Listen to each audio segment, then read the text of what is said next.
Yo,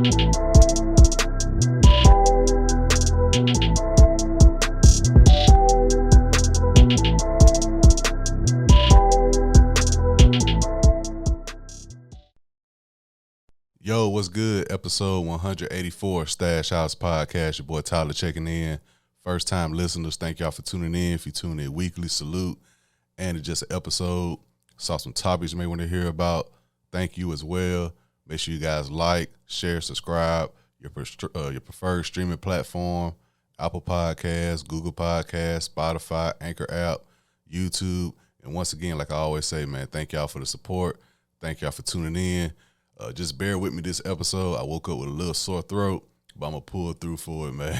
Like, I don't know where this sore throat came from, but it is what it is, you know what I'm saying? Weather change and all that good stuff. But this weekend, all I had to do was just chill, relax, or I guess last weekend, chill, relax, recharge, and enjoy all this good music, man, while watching sports. So I had plenty of time to listen to this new music, a lot of new music to get to, so I'm not going to waste y'all time, man. Let's get to it. First album, Freddie Gibbs, Sold Separately. 15 tracks, a laundry list of features. Kelly Price, Offset, Moneybagg Yo, Rick Ross, Anderson .Paak, Raekwon, Pusha T, DJ Paul, Musiq Soulchild, and Scarface. And also, along with that feature list, a list of producers as well. Most notable, we got Kaytranada, we got Boy Wonder, Anderson .Paak, Justice League, DJ Paul, Madlib, Alchemist, and plenty others, man, plenty others. So I want to give a salute to everybody who worked on this project with Freddie Gibbs, Sold Separately. If you haven't already, check it out. And when I get to this album, the first thing I want to say about this album, this is my first Freddie Gibbs album I've listened to that's not fully produced by Alchemist or Madlib. You know what I'm saying? I think I said on the podcast, my first album I listened to by Freddie Gibbs was 2019 with Bandana. That was fully produced by Madlib. People told me, yo, if you like Bandana, you'll love they project they did called Pinata. Went back, listened to Pinata. That's fully produced by Madlib. Everything else, of course, 2020, Alfredo, which I consider a pandemic classic. Like, that's one project I can surely say during the quarantine pandemic era, I was definitely having that Alfredo on. That was one of my favorite projects, still one of my favorite projects that I listened to. And, so everything I listened to up to this point by Freddie Gibbs, outside of a few freestyles, of course, he freestyling over different beats. But in terms of albums, projects, everything I listened to from Freddie Gibbs has been produced by Alchemist or Madlib. So going into this, I was kind of not worried or skeptical. I just wanted to see how would Gibbs flow on other producers' beats. And really, if you want me to be honest, this felt more like the producers going into Freddie Gibbs' world rather than him going to their world. Because if I see Freddie Gibbs featuring Kaytranada, I'm thinking, okay, it's going to be a Kaytranada type beat, and Freddie Gibbs just doing his thing on it. But Kaytranada really stepped more into Freddie Gibbs' world, like most of the producers did. So in terms of production going into it, I had my thoughts, but I mean, Freddie Gibbs delivered on this project, man. Off rip, I can't say I could have dealt without the Offset feature because it just didn't mesh well. And that what it came down to. Like, when I saw it, I was like, I wonder how Offset and Freddie Gibbs going to sound. Freddie Gibbs came in on the song on his Bone Thugs flow, and then Offset just came in talking something. Even the way his voice came in, I was like, you know what I'm saying? It just didn't mesh well with me. And also, I think the Moneybagg Yo song I probably could have dealt without. But outside of that, man, Freddie Gibbs flowed very, very well on this project. I will give him that. And Gibbs can rap, man. Gibbs is very talented. And I say that because within the past couple years, I say since probably Alfredo came out, I do get the sense of being a fan of his music. Gibbs might have got too cocky. You know what I'm saying? Gibbs might have got too cocky. There's nothing wrong with that. You're supposed to feel like you're the best. You know what I'm saying? If you in the game, especially this game that we in, and you don't feel like you're the best, something wrong. But I felt like it came to the point where, you know, if you know Freddie Gibbs, you follow him on social media, you know he got a sense of humor. But even me being a fan before this whole thing with Benny and Griselda, I think the Jim Jones situation was more like personal back in the day type of thing. I wasn't up on him with the whole Jeezy situation. I know he still talk about Jeezy a lot. He mentioned it on the song too, Rabbit Vision, how he probably came off immature on social media and wasn't listening to Jeezy back in the day. But it became a point in time where even I was like watching him tweet and was like, okay, is this a joke or is it something else behind the scenes? Because it always gets me when the artists I like do the social media, you know what I'm saying, shenanigans. I really don't like that. And then with Benny and Freddie Gibbs situation, they made music together, great music together. So when them two got into it, I was like, okay, it's something more than just, I'm the best rapper. You know what I'm saying? If you ask me personally, the way we can settle this, let's bring back Posse Cut Records. You know what I'm saying? Griselda, they do it time to time, but that's the clique. You know what I'm saying? They family, that's the crew. I'm talking about Posse Cuts like when A$AP Rocky did One Train, or when, Jay-Z did Reservoir Dogs, T.I. I saw the clip T.I. with Top Back remix. Like, let's bring that back. Like, I understand everybody feel like J.I.D., Westside Boogie, Freddie Gibbs, Benny, Conway. It's so many people, Joey Badass, so many people who dropped this year who coming out saying, yeah, I feel like I'm the best rapper. The only people I see as competition are the top three, you know what I'm saying? So let's settle this, man. Let's bring back Posse Cut Records, man. I don't need nobody. If you bring somebody on the hook, cool, but let's bring back Posse Cut Records. 3 to 6 people on the song, just throw it out. It don't got to be no music video or nothing for it. Let's bring back Posse Cuts, man. That's my idea for this situation. But back to this Freddie Gibbs album, man. So separately, my favorite records, man, that intro, Couldn't Be Done, that's crazy. Black is in the Room, the second part of that goes crazy. Space Rabbit, Feel No Pain, Rabbit Vision, PYS with DJ Paul. I love to see that. I love to see anybody tap into that Memphis 3-6 Mafia bag, bring back DJ Paul, do his thing. I really, really appreciate that. Dark Hearted, that's that, I pray the chopper never jammed on me. Yeah, I like that Dark Hearted. That CIA, one of my favorites too as well, man. CIA go crazy as well. But all in all, man, it's Freddie Gibbs. Freddie Gibbs, man, he delivered on this project. He delivered on this project. I'm not mad at it. It's definitely in my realm when I talk about music, albums that has replay value. This is a project that I feel strongly about, man. You know what I'm saying? I see a lot of, album of the year conversation. We'll get to that when it's time to get to that. But for me personally, over the weekend, yeah, this album, it delivered. I like to see Gibbs in this bag. And what I could say to Freddie Gibbs, man, Freddie Gibbs, just continue to make great music, man. I get it. You want to be the best. You feel like you're the best. You don't got to, it's like I say, everybody feel like they're the best. You know what I'm saying? It becomes a point where you take it more than just I rap better than you. When you bring up people, you know what I'm saying, claiming they lying about their past life and all that, when it get personal, that's when things happen. And if you're a fan of Freddie Gibbs, you've seen things get personal within the past year or so. So Freddie Gibbs, man, as a person who enjoy your music, a fan of your music, if you keep on delivering like this, make great music, man, the work will speak for itself. You know what I'm saying? That's my point time and time again. Just let the music speak, man. When the personal stuff get involved, social media shenanigans, that's when I get turned off. But you delivered on this project. You delivered, man. I got to salute Freddie Gibbs, salute everybody involved. The production, like I said, going into it, I was a little skeptical. You know what I'm saying? Like, okay, I'm used to hearing him on Alchemist beats and Mad Lib beats. Now I'm seeing K-Tronada, Justice League. Let's see how it mesh. Outside of those 2 records I named, the Moneybagg Yo feature and the Offset feature, I think everything meshed perfectly in my opinion, man. So Freddie Gibbs, kudos to you. I'm rocking with this project, man. If you haven't already, check it out. So separately, 15 tracks, man. High quality music. Very high quality music.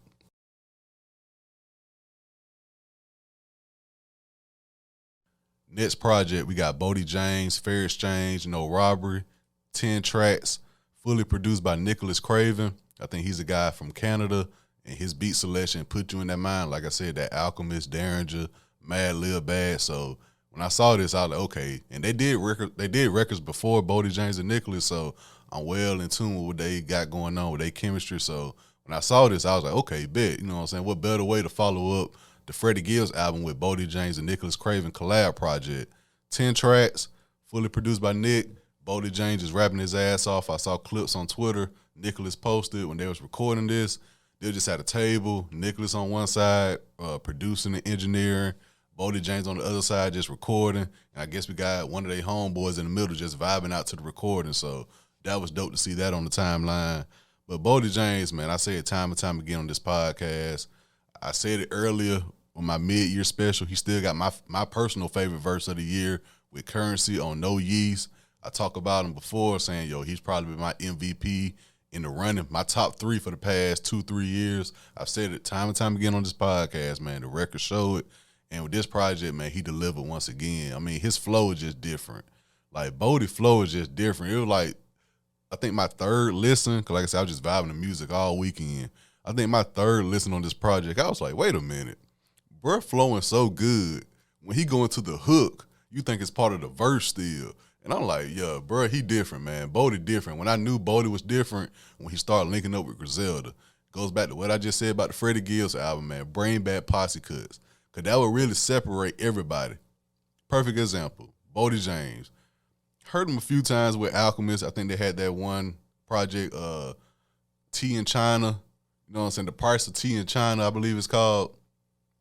So I was like, okay, cool. You know what I'm saying? He was flowing. But when he got on West Side Gun album and he did that Bus versus Wires, it was West Side Gun, Benny, and Boldy James. If you haven't already, check that out. It's called Buffs versus Wires. West Side Gun did his thing, first verse. Benny's second verse killed it. Benny killed that second verse so good, I was like, damn, how the hell Boldy James is going to follow that up?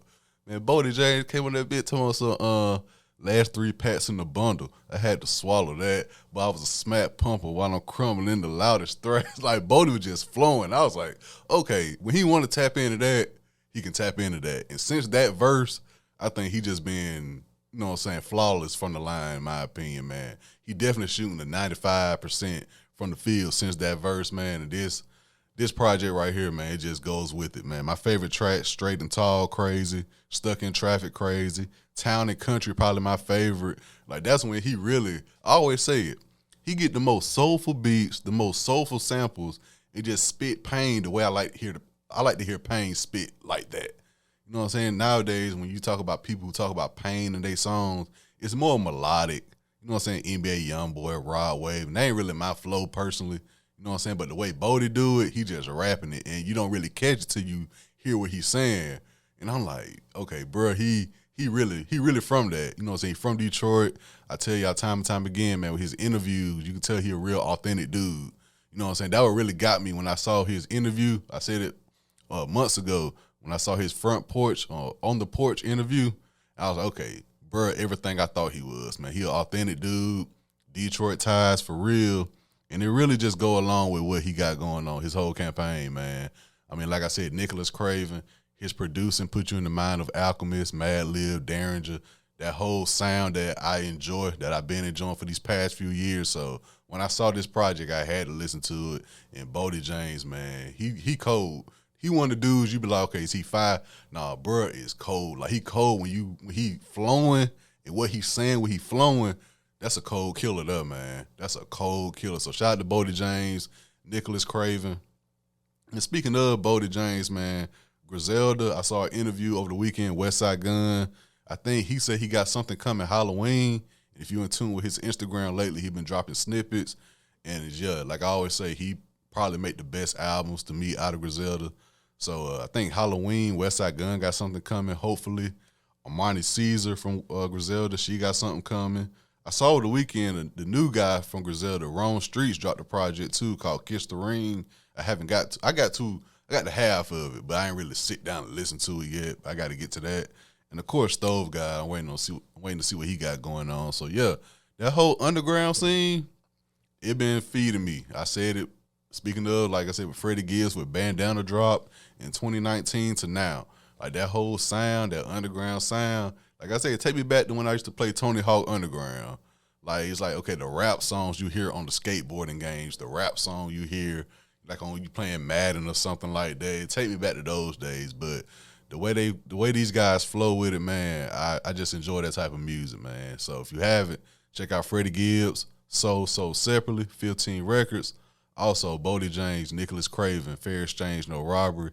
Some solid projects over the weekend. I got to. If you see any, if you saw any projects that I didn't talk about that I got to get to, man, make sure you guys let me know.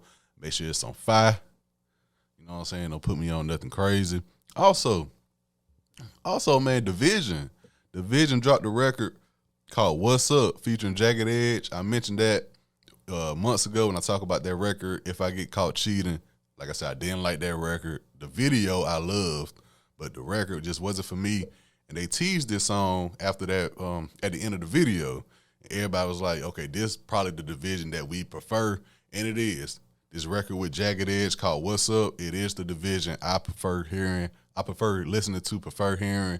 It still got the toxic lyrics. Y'all know how I feel about that. But like I said, you can have all the toxic lyrics you want. As long as the song good, I'm cool with it. And this is a good song. It's more my realm. It make me feel better that, okay, I know that last song, If I Get Caught, that was just for publicity. You went to the Breakfast Club. You did interviews. I understand all that. But when it come down to it, man, if you want to be R&B, this the type of song I want to hear called What's Up featuring Jagged Edge. So if you haven't already, check that out as well. So that's all I did over the weekend, man. I just had time to chill, relax, recharge, enjoy this new good music, man. And it definitely delivered, at least for me, at least. You know what I'm saying? Freddie Gibbs, I enjoyed it. Boldy James, I enjoyed it. Even the Division record, I enjoyed it. So, you know what I'm saying? No knock for me.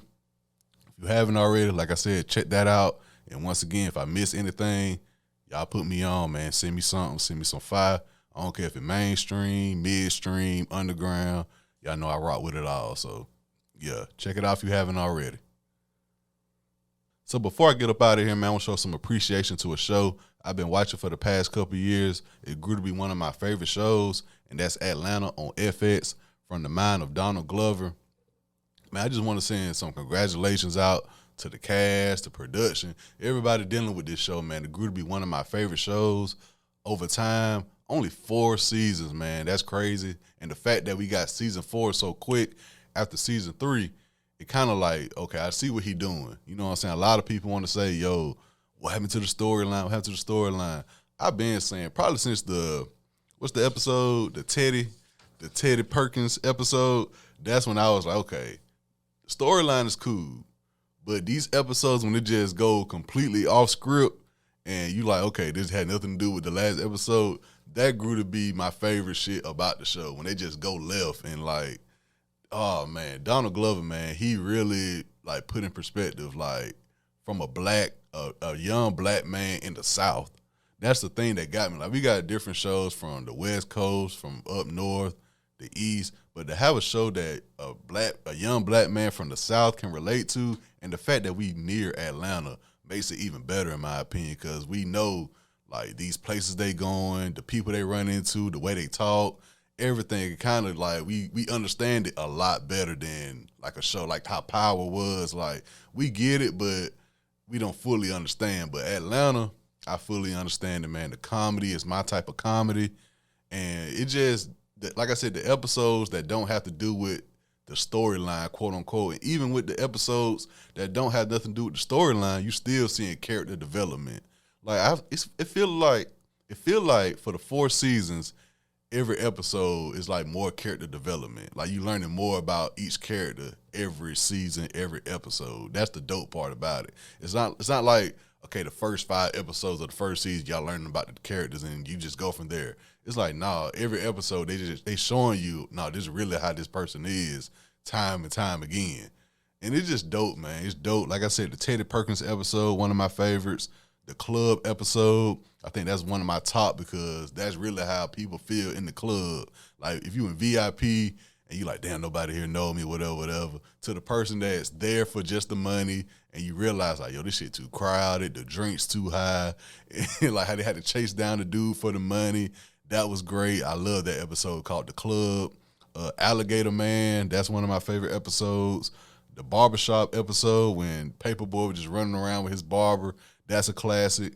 Like I said, Teddy Perkins, that's when I realized, the Teddy Perkins episode, that's when I realized, okay, I'm like, all right, Donald Glover, whatever drugs you using to write this down, you need to let it be known. That's when I was like, okay, his mind is different when he did this Teddy Perkins episode. The FUBU episode, everybody know about that. 3 Slaps from season 3. When I first saw that, I was like, whoa. And then to realize that was based on a true story, just, twisted up at the end. That's another thing I got to salute him on, man. All the writers, you know what I'm saying? I'm not saying just solely Donald Glover. Everybody who's writing on this show, man, you got to give them kudos. So, yeah, 3 Slaps, the big payback, that was crazy. Rich Wigger, Poor Wigger from last season. The last episode from last season with Van and her, I guess they call it a doppelganger, something like that. It was Van, but it wasn't really the Van that we know. That was dope. And even this season, man, they have some great episodes. So if you haven't, man, binge watch Atlanta on FX, man, wherever you can, whatever streaming platform you can. Man, it's a great show. And I hate to see it go. I think it's vital to the black community, the black Southern community. You know what I'm saying? If people not in tune, they just show them like one of these episodes I just named, and they'll fully understand it. And like I said, at the same time, it's my type of comedy as well. So Atlanta, man, 4 seasons, a great show. I'm sure it won awards throughout this time period, but last season, man, I hate to see it go. But what other way to go out and say, yo, after season 2, we got 2 more seasons for y'all, then we out. And not every episode, except for like season 3 when it was like overseas, a lot of people was like, just give us the episodes that don't got nothing to do with the storyline. That's how I was for season 3. I was like, man, this whole Europe thing is not really working. But when you go to like the 3 slaps, the big payback, and the rich wigger, poor wigger, I want to see more of that. And this season, we kind of getting more of that in terms of with the storyline, but the storyline is not really the storyline. Like the Paperboy, when he with the white rappers and all that, like it goes with the story, but at the same time, it talk about something going on in society with the white rappers and the drug use and all that. It's just great how they put it all together, in my opinion. It's just my preferred type of show. Like I said, man, I hate to see it go, but if you haven't already, check it out, man. Atlanta on FX. Once again, it's been an episode, Stash House Podcast. It's been episode 184. Everything I talked about, man. Freddie Gibbs' album, Sold Separately, 15 tracks. Check that out. Boldy James, Nicholas Craven. Check it out, man. Fair Exchange, No Robbery. If you haven't, tap into these albums, man. Some great albums. Something I've been listening to over the weekend. And like I said just now, Atlanta, final season on FX. I think it's on Hulu. Yeah, I watch it on Hulu. I really didn't want to plug in Hulu, but it is what it is. But, yeah, man, thank y'all for tuning in. Another episode. Catch y'all here same time next week. Keep me in your prayers. I do the same for y'all, man. Salute.